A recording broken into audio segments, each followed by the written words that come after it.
আমাদের চোখের মধ্যে রয়েছে মদিনাওয়ালার সবুজ গম্বুজের দৃশ্য।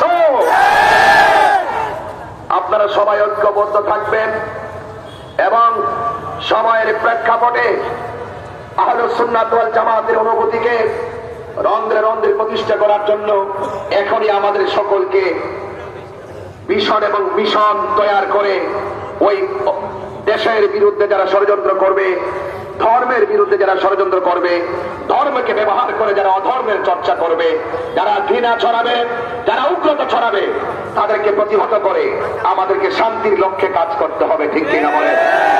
আহলুস সুন্নাত ওয়াল জামাতের আপামর আকাবেরদের কাছে আমি দোয়া চাই, আমার জন্য সবাই দোয়া করবেন। এবং আমি সকলের কাছে অনুরোধ করব, তরুণ ভাইয়েরা ফেসবুকে আপনারা কাদা ছোড়াছুড়ি একদম করবেন না। আমরা আহলুস সুন্নাত ওয়াল জামাত বিচ্ছিন্ন নয়, আমরা ঐক্যবদ্ধ। কথা বলেন ঠিক কিনা? আমরা কি? আমরা ঐক্যবদ্ধ। আমরা রাসূলকে জানের